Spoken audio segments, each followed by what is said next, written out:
भगवान श्री कृष्ण की प्रेमिका राधा का जिक्र विष्णुपद पुराण और ब्रह्मवैवर्त पुराण में मिलता है। मान्यता और किंवदंतियों के आधार राधा के बारे में बहुत कुछ कहा जाता है। आओ जानते हैं कुछ अनसुनी बातें। भगवान श्री कृष्ण से श्री राधा लगभग 5 वर्ष बड़ी थी। कहते हैं कि श्री रुक्मणी भी श्री कृष्ण से उम्र में बड़ी थी। श्री राधा एक सिद्ध और संबुद्ध महिला थी। नंबर 2, ब्रह्मवैवर्त पुराण के प्रकृति खंड 2 के अध्याय 49 के श्लोक 39 और 40 के अनुसार राधा जब बड़ी हुई तो उनके माता पिता ने रायाण नामक एक वैश्य के साथ उसका संबंध निश्चित कर दिया। रायाण माता यशोदा का सगा भाई था। दक्षिण में प्रचलित कथा के अनुसार श्री राधा ने भगवान श्री कृष्ण को तब देखा था जबकि माता यशोदा ने उन्हें ओखल से बांध दिया था। श्री कृष्ण को देखकर श्री राधा बेसुध सी हो गई थी। उत्तर भारतीय मान्यता के अनुसार कहते हैं कि वह पहली बार गोकुल अपने पिता वृषभानु जी के साथ आई थी। तब श्री कृष्ण को पहली बार देखा था। कुछ विद्वानों के अनुसार संकेत तीर्थ पर पहली बार दोनों की मुलाकात हुई थी।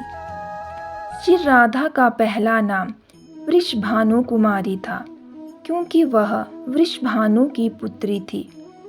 गर्ग संहिता के अनुसार एक जंगल में स्वयं ब्रह्मा ने श्री राधा और श्री कृष्ण का बचपन में ही गंधर्व विवाह करवाया था।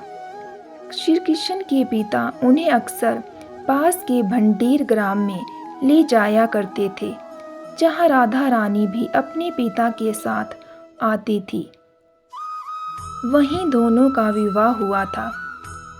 श्री राधा के परिवार को जब पता चला कि यह श्री कृष्ण की मुरली सुनकर उनके प्रेम में नाचती हुई उनके पास पहुंच जाती है, तो उन्होंने श्री राधा को घर में ही कैद कर लिया था।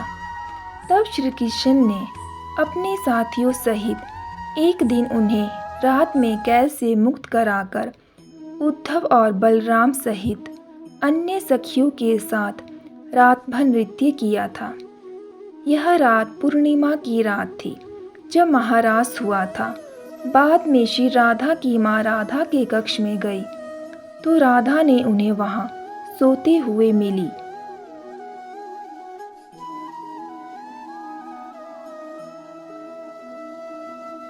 भगवान श्री कृष्ण के पास एक मुरली थी जिसे उन्होंने राधा को छोड़कर मथुरा जाने से पहले दे दी थी।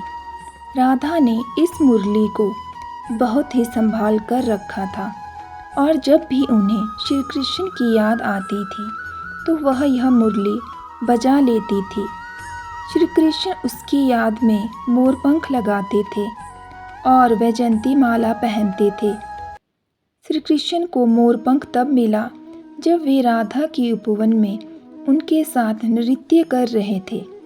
मोर का पंख नीचे गिर गया था तो उन्होंने उसे उठाकर अपने सिर पर धारण कर लिया था और राधा ने नृत्य करने से पहले श्री कृष्ण को वैजयंती माला पहनाई थी। श्री राधा रानी की 8 सखियां थी। ब्रह्मवैवर्त पुराण के अनुसार सखियों के नाम इस तरह है: चंद्रावली, श्यामा, शैव्या, पद्या, राधा, ललिता, विशाखा तथा भद्रा। कुछ जगह ये नाम इस प्रकार है: चित्रा, सुदेवी, ललिता, विशाखा, चंपकलता, तुंग विद्या, इंदुलेखा, रंग देवी और सुदेवी। कुछ जगह पर ललिता, विशाखा, चंपकला, चित्रा देवी, तुंग विद्या, इंदुलेखा, रंग देवी और कुत्रिमा। इनमें से कुछ नामों में अंतर है। सभी सखियां श्री कृष्ण और श्री राधा की सेवा में लगी रहती थी। सभी के कार्य अलग अलग नियुक्त थे। श्री धाम वृंदावन में इन 8 सखियों का मंदिर भी स्थित है। पौराणिक मान्यता के अनुसार श्री कृष्ण गोवर्धन में गोचारण करते थे। इसी दौरान अरिष्टासुर ने गाय के बछड़े का रूप धारण करके श्री कृष्ण पर हमला करना चाहा, लेकिन श्री कृष्ण ने उसका वध कर दिया। राधा कुंड क्षेत्र श्री कृष्ण से पूर्व राक्षस अरिष्टासुर की नगरी अरिथवन थी। अरिष्टासुर से ब्रजवासी खासे तंग आ चुके थे, इस कारण श्री कृष्ण ने उसका वध कर दिया था। वध करने के बाद राधा जी ने बताया कि आपने गौवंश के रूप में उसका वध किया है, अतः आपको गौवंश हत्या का पाप लगेगा।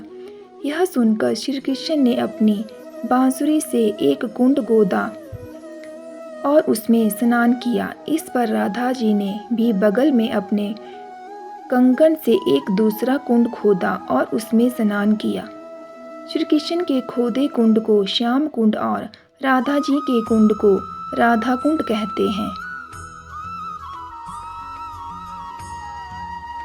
मथुरा जाने के बाद राधा और कृष्ण का कभी मिलन नहीं हुआ। हाँ, उद्धव श्री कृष्ण का संदेश जरूर ले गए थे। कहते हैं कि इसके बाद राधा और श्री कृष्ण की अंतिम मुलाकात द्वारका में हुई थी।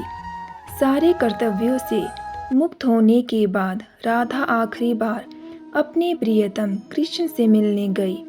जब वे द्वारका पहुंची तो उन्होंने कृष्ण के महल और उसकी 8 पत्नियों को देखा। जब कृष्ण ने राधा को देखा तो वे बहुत प्रसन्न हुए। तब राधा के अनुरोध पर कृष्ण ने उन्हें महल में एक देविका के पद पर नियुक्त कर दिया।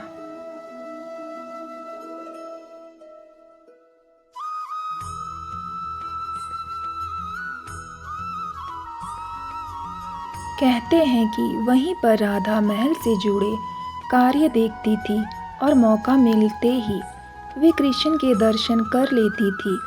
एक दिन उदास होकर राधा ने महल से दूर जाना तय किया। कहते हैं कि राधा एक जंगल के गांव में रहने लगी। धीरे धीरे समय बीता और राधा बिल्कुल अकेली और कमज़ोर हो गई। उस वक्त उन्हें भगवान श्री कृष्ण की याद सताने लगी। आखिरी समय में भगवान श्री कृष्ण उनके सामने आ गए। भगवान श्री कृष्ण ने राधा से कहा कि वे उनसे कुछ मांग ले, लेकिन राधा ने मना कर दिया। कृष्ण के दोबारा अनुरोध करने पर राधा ने कहा कि वे आखिरी बार उन्हें बांसुरी बजाते देखना और सुनना चाहती है। श्री कृष्ण ने बांसुरी ली और बेहद सुरीली धुन में बजाने लगे। श्री कृष्ण ने दिन रात बांसुरी बजाई। बांसुरी की धुन सुनते सुनते एक दिन राधा ने अपने शरीर का त्याग कर दिया।